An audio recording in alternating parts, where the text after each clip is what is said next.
Here's a book review of Stargirl by Geoff Johns, and it's also by Lee Moder, the artist predominantly, Scott Collins, Dan Davis and Tom McGraw, and of course many other people. Now this book is slightly confusing cover because it's of course got Stargirl on the front. I think there is actually also a version of this that's got a different type. Obviously the artwork inside shows that, and so I think they're the same. It's got approximately about 400 pages. The page count is exactly the same. Obviously, it was brought out a lot earlier. Now, these are for comics that came out in 1999, like 2000, etc. And it includes Stars and Stripe, 0 to 14, and JSA All-Star 4. Now, it's slightly confusing also because the story is called Stars and Stripe, not Stargirl. Not Stargirl. Some of the characters are different. So obviously you've got Pat, you've got the robot. Now the robot is not as big. You've got the mum, but of course you've got other characters who do not appear in the TV series. You've got the principal / headmaster, obviously in the UK headmaster.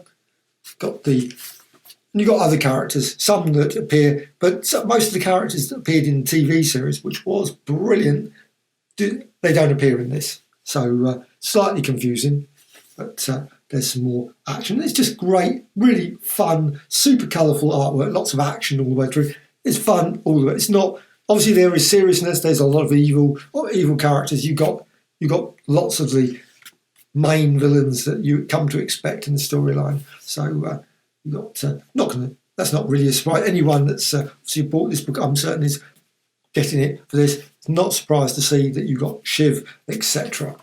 It does follow generally the storyline, but you haven't got a lot of the others, which I think made the TV series. I think they were brilliant. I absolutely loved all the characters that were in, and the mum was brilliant. The mum has got a different role in this as well. The mum is great in the TV series. She doesn't have such a major role in this. Also, you've got the stepbrother, very different. I really, at first I thought, I don't like that kid in that. However, by the end of the series, and it's not the same in this at all, the relationship. And you've got also lots of appearances of a variety of different characters. So there's Robin, etc. And lots of other characters from the DC universe turn up. So, which is like, there's a few bits in the story that the story jumps backwards and forwards and slightly confusing. Probably one of those ones where I might have to read it a couple of times just to think, okay, understand totally what's happening. So you've got completely different artwork suddenly. Obviously you've got Starman, you've got the original Starman character. And there's lots of, obviously, because he was part of the JSA. You've got like Young Justice, all these. I must admit I haven't followed all those storylines, so totally, what's the name about that? However, you've got Star Spangled Kid, etc. And obviously got some great scenes with her. And obviously Pat as well. So this book, absolute fun. Now there's a few other differences. One that's very confusing in terms of you've got this on the front cover. Now that does not appear in the book. You've got, and I'm just going to go back, you've got it with a belt.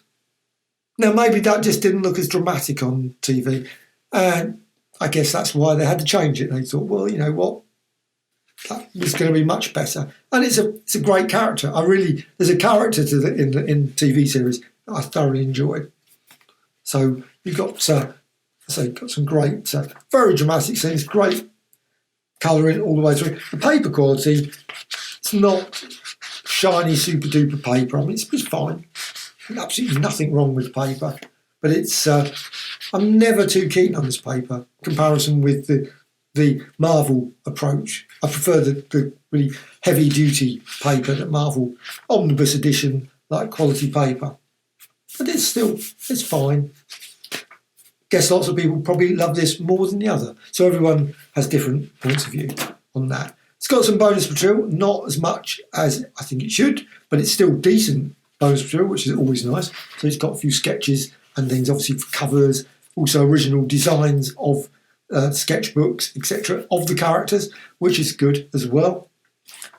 So it would be nice. And it's even got an introduction. So you've got an introduction by Geoff Johns there as well, which is great. I think this is one thing that always lacks in lots of DC books for me. Introduction.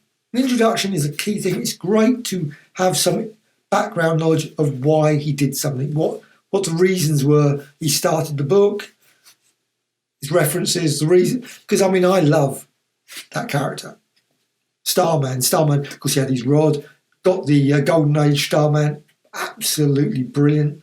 Also, all the other DC characters from the Golden Age. There were so many great characters back then. The stories maybe were not, they were a bit, but they were of their time, and I thoroughly enjoyed them. So it's really nice that we've now got characters that are based on those earlier characters, because why not? It's something I think Marvel should do as well. They got so many brilliant characters from the 40s. They could update them, put them in, and include them into things. Add a few more powers to them. There's a few bits and pieces where she's got some powers in here, so it's really quite nice. But just a brilliant book. Thoroughly enjoyed this. So totally. Now it's a glued there. So just point out. I know some people like to know what it looks like on the spine. So and there it's Stargirl there by Geoff Johns, and well, I loved it. Thoroughly enjoyable, great read. Read it in a day or so. And it's absolute pleasure. So totally recommended.